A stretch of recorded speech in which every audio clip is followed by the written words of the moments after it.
we're going to discuss partial fraction decomposition. So what that is when you have something like this, a rational expression, we're going to break it apart as a sum of fractions. So normally you have a problem where it has multiple fractions added or subtracted, and it wants you to get this as your final answer. We're just doing the opposite of that.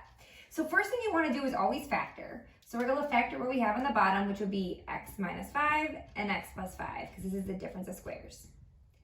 Then we're going to set each of these factors in the denominator with variables on the top. So we're going to put an a over the first one, so x minus 5, and then a b over the second one. And what we're going to do is we're going to solve for what a and b equal to make this a true statement. So if we combine these into one fraction, the denominators would be equal, and then we're going to write what we would have on the numerators. So if the denominators are equal, the numerators also would have to be equal. So what we're going to do is we have 4x equal to, if we are going to combine these, a would have to be multiplied by x plus 5, because that's what this side is missing, and b would have to be multiplied by x minus 5, because this would be the LCD, so you multiply by whatever it's missing.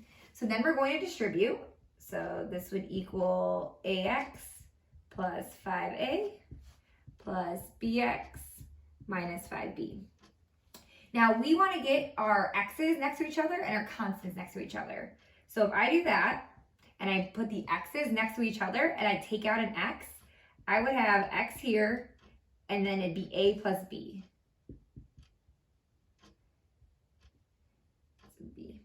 And then here, I put my constants next to each other. So this would be, and I'm gonna put them in parentheses, 5a minus 5b.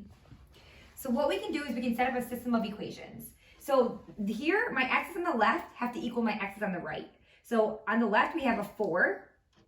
So 4 has to equal what we have with the x's on the right, so a plus b.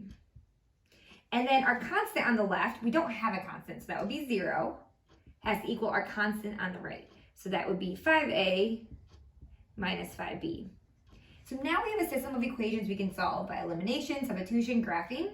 I'm going to solve this by elimination. So I'm going to multiply everything on the top by a positive 5 to eliminate my b's.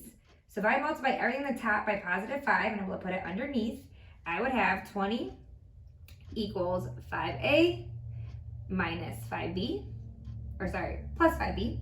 And then we can combine these. So if I add these together, these cancel out, I would have 20 equals 10a, and so when I divide, a would equal 2. And then just like a system, I have my one variable, I plug it in to get my other. So if 4 equals a plus b and a equals 2, if I solve that, b would equal 2 as well.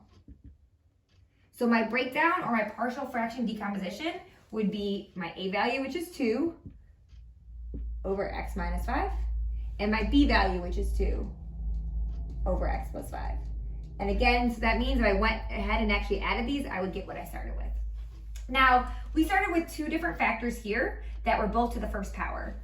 I'm just going to do the setup for different things if you encounter anything like this. I'm not going to solve it because the solving will always be the same. So here on the bottom, we factored, and we have this to the second power.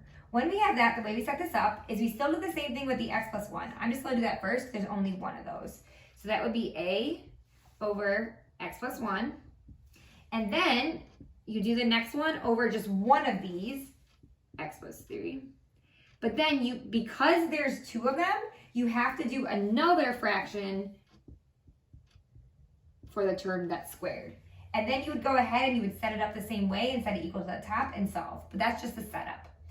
Here we have something where this right here, this trinomial, cannot be factored or broken down because there's no numbers that multiply to 8 and add to 2. So when we do that, we would set this up. We would still have a over x, but if this cannot be broken down, then you write it as a linear equation. So the next thing will be bx plus c, and then you put it over that.